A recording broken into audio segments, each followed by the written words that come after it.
Halo anak-anak, selamat bergabung kembali dalam mata pelajaran PPKN kelas 8. Assalamualaikum warahmatullahi wabarakatuh. Anak-anak, pada pertemuan ini kita masih mempelajari materi bab 1, yaitu tentang memahami kedudukan dan fungsi Pancasila. Oke, anak-anak, Ibu akan meng-share materinya.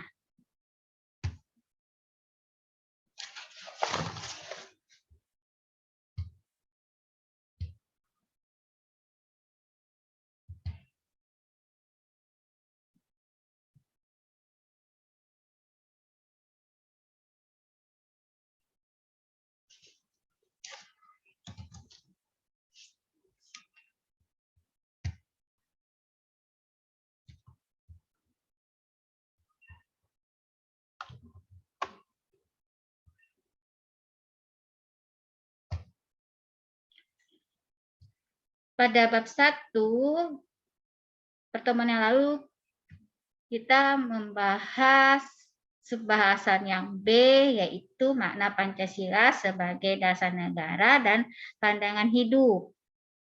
Nah, hari ini atau pertemuan ini, kita melanjutkan subbahasan yang B. Materinya yaitu arti pentingnya Pancasila sebagai dasar negara dan pandangan hidup. Anak-anak, dari kegiatan pembelajaran ini, adapun tujuan pembelajaran yang diharapkan dicapai peserta didik adalah peserta didik mampu mendeskripsikan makna Pancasila sebagai dasar negara dan pandangan hidup.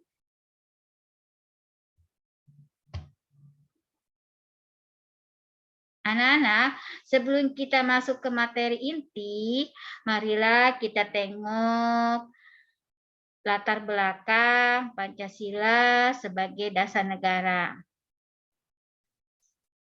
Kalau kita lihat dari kacamata sejarah kelahiran Pancasila,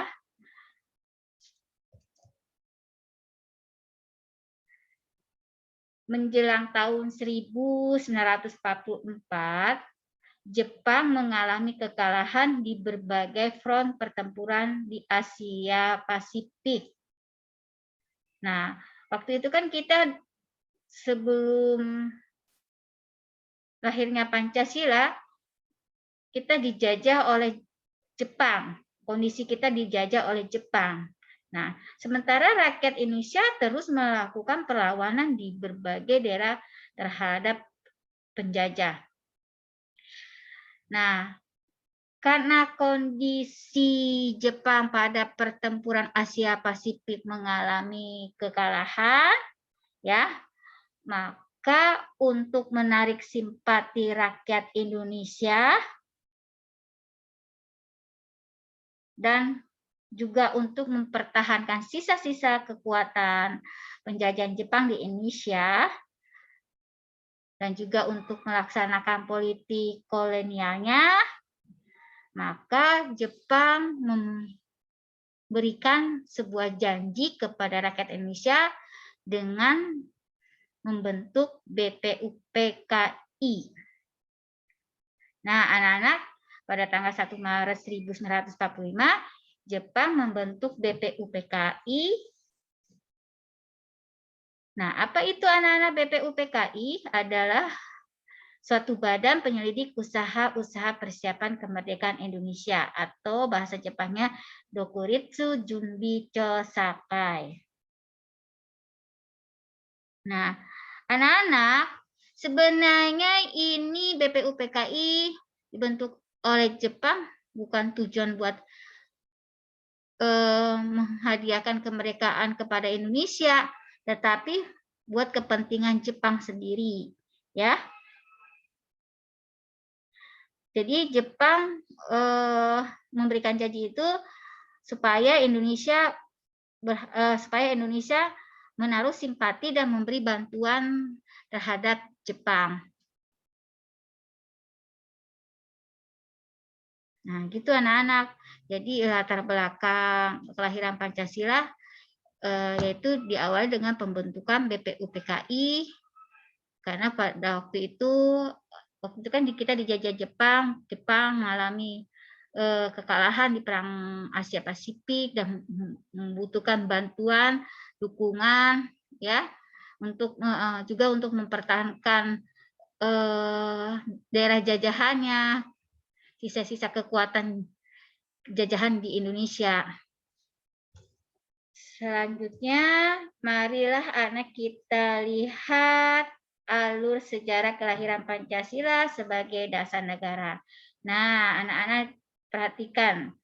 Dari alur sejarah kelahiran Pancasila ini, kita diawali dengan pembentukan BPUPKI. Nah, setelah itu berlanjut pada perumusan Pancasila dan berlanjut pada penetapan Pancasila. Anak-anak, pada sidang BPUPKI yang pertama, anak-anak kan sidang BPUPKI itu kan ada 2 kali ya. Nah, pada sidang pertama itu pada tanggal 1 Juni 1945, Insinyur Soekarno menyampaikan istilah Pancasila pertama kali. Jadi, anak-anak, maka itu setiap tanggal 1 Juni kita memperingati hari kelahiran Pancasila.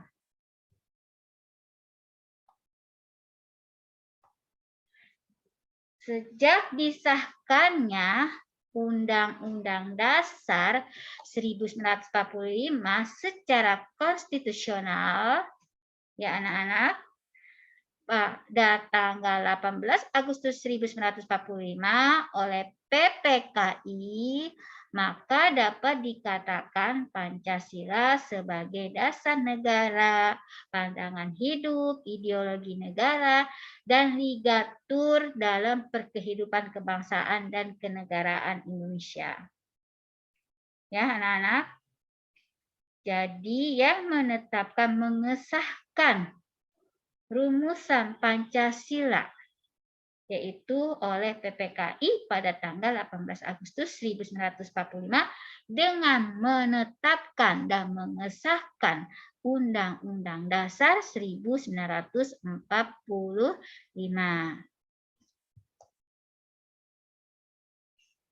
Anak-anak, dari pertemuan pertama, kedua, dan ketiga, kita selalu membahas tentang dasar negara Indonesia itu Pancasila ya. Nah, ada yang paham mengenai apa itu dasar negara? Nah, dasar negara ibarat kalau kita dalam sebuah rumah itu adalah menjadi pondasinya, menjadi tiang penyangga. Ya. Negaranya itu adalah rumah. Nah, pondasi atau tiang penyangga itu dasar negara. Jadi rumah tanpa adanya penyangga, tanpa tiang penyangga tidak akan berdiri kan? Nah, demikian juga negara tidak akan berdiri kokoh kalau tidak memiliki dasar negara. Nah, jadi pengertian dasar negara adalah pondasi bagi berdirinya suatu negara, atau bisa juga dikatakan sumber pelaksanaan kehidupan ketatanegaraan, atau juga bisa dikatakan sumber segala peraturan yang ada dalam suatu negara. Selanjutnya, bagaimana menurut kalian dengan memiliki dasar negara, apa yang kalian peroleh manfaatnya? Ya, coba kalian bayangkan negara Indonesia tidak memiliki dasar negara yaitu Pancasila, yang kita ketahui bahwa Indonesia memiliki keberagaman suku, budaya, agama, ras, golongan ya anak-anak ya. Nah, kalau tanpa adanya dasar negara yaitu Indonesia tidak memiliki Pancasila, maka kemungkinan yang terjadi antar suku, antar daerah, antar ras antar agama bisa saling bentrok. Ya, mereka mementingkan masing-masing. Yang akhirnya mereka bersikap sewenang-wenang, semena-mena. Nah, maka itu dengan adanya dasar negara yaitu Indonesia itu Pancasila, ini akan mempersatukan perbedaan keberagaman yang ada, sehingga yang ada menjamin keberlangsungan, ya, menjamin keberlangsungan hidup sebuah negara. Jadi kalau kita lihat manfaat dasar negara itu adalah menjadi pondasi yang kokoh, menjadi pondasi yang kuat dalam suatu negara. Dan dengan adanya dasar negara, negara tersebut memiliki manfaat mempunyai manfaat yaitu memiliki landasan kehidupan berbangsa dan bernegara, memiliki sumber hukum yang menjamin kepastian hukum di suatu negara tersebut. Ya, anak-anak. Jadi manfaatnya negara tersebut memiliki pondasi yang kokoh. Manfaatnya negara itu memiliki landasan kehidupan berbangsa bernegara, memiliki landasan sebagai sumber hukum yang menjamin kepastian hukum di suatu negara tersebut. Nah, akibat tidak memiliki dasar negara, yaitu negara akan mudah hancur. Negara tidak akan terjamin keberlangsungannya. Negara tidak tercipta keharmonisan dan ketertiban di dalam negara.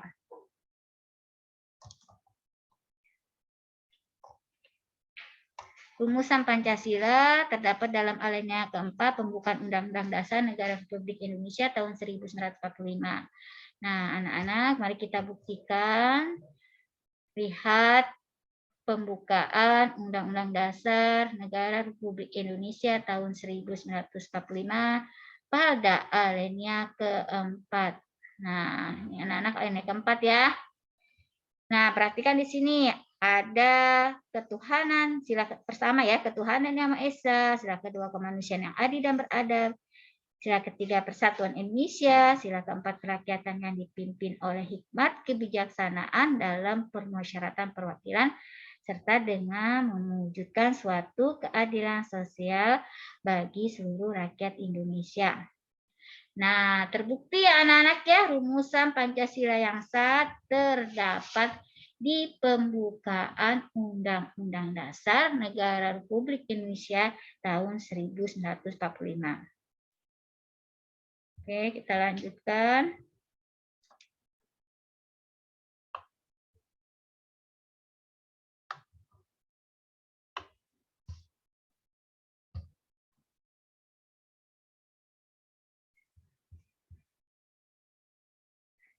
Pancasila secara yuridis konstitusional sah, berlaku, dan mengikat seluruh lembaga negara, lembaga masyarakat, dan setiap warga negara tanpa kecuali. Nah, Pancasila secara yuridis konstitusional artinya Pancasila itu secara hukum Undang-Undang Dasar sah, berlaku, dan mengikat seluruh lembaga negara, lembaga masyarakat, dan setiap warga negara. Jadi tidak ada pengecualian ya anak-anak ya, sekalipun dia presiden, sekalipun dia jenderal, sekalipun dia masyarakat biasa, mereka akan terikat, dan Pancasila itu berlaku bagi mereka. Ya.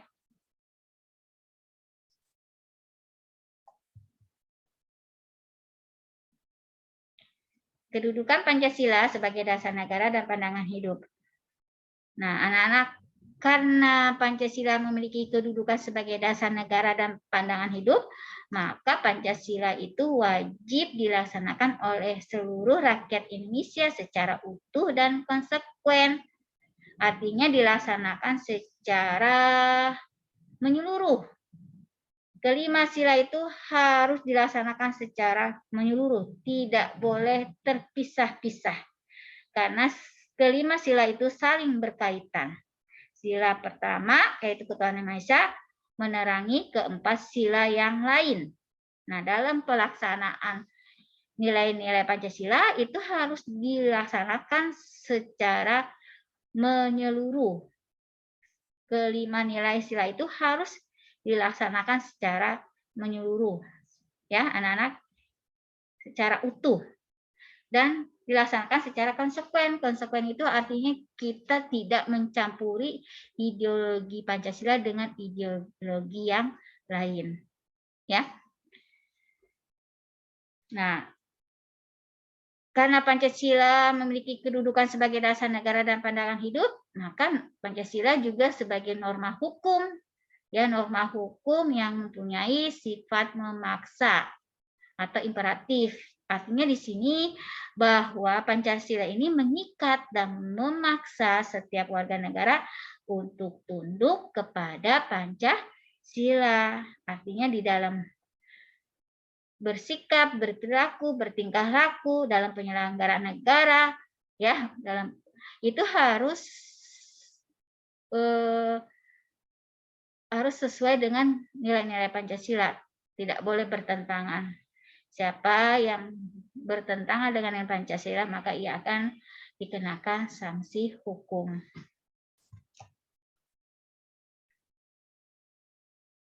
Nah, anak-anak, ini materi inti yang akan kita pelajari di pertemuan ini, yaitu tentang arti penting Pancasila sebagai dasar negara dan pandangan hidup. Nah, apa ya arti penting Pancasila sebagai dasar negara, anak-anak? Nah, Pancasila sebagai dasar negara mempunyai arti yang sangat penting karena Pancasila itu sebagai sumber dari segala sumber hukum di Indonesia, sebagai asas kerohanian dan tertib hukum di Indonesia, sebagai wujud cita-cita hukum bagi hukum dasar negara, sebagai norma atau pedoman dalam penyelenggaraan negara, sebagai semangat bagi bangsa Indonesia untuk menyelenggarakan negara dalam pelaksanaan pemerintahan sesuai dengan perkembangan zaman. Nah, Pancasila sebagai pandangan hidup. Seberapa penting Pancasila sebagai pandangan hidup? Nah, ini kita lihat ya slide yang berikutnya, anak-anak. Nah, ini ya anak-anak. Pancasila sebagai pandangan hidup bangsa mempunyai arti yang sangat penting karena Pancasila adalah sebagai cita-cita luhur bangsa dan negara yang harus diwujudkan. Nah, kemudian memberikan petunjuk arah bangsa dan negara Indonesia dalam mencapai cita-cita. Sebagai pedoman dalam bersikap, berpikir, bertingkah laku bagi semua warga negara Indonesia sehingga terbentuk kepribadian bangsa Indonesia. Ya. Nah, anak-anak, jadi kalau kita simpulkan bahwa Pancasila sebagai dasar negara dan pandangan hidup mempunyai arti yang sangat penting, ya, arti yang sangat penting. Karena apa? Karena Pancasila itu mempunyai peranan dalam mengatur kehidupan berbangsa, bernegara, dan bermasyarakat. Diharapkan kehidupan masyarakat Indonesia yang merdeka ini bersatu, berdaulat, adil, dan makmur. Ya. Itulah anak-anak materi hari ini, pertemuan ini Ibu sudah sampaikan. Jika kalian ada yang bertanya, silakan melalui WA grup. Anak-anak, sebelum Ibu akhiri, marilah kita sama-sama mengucapkan Alhamdulillahirrahmanirrahim. Ibu akhiri, wassalamualaikum warahmatullahi wabarakatuh. Salam literasi anak-anak.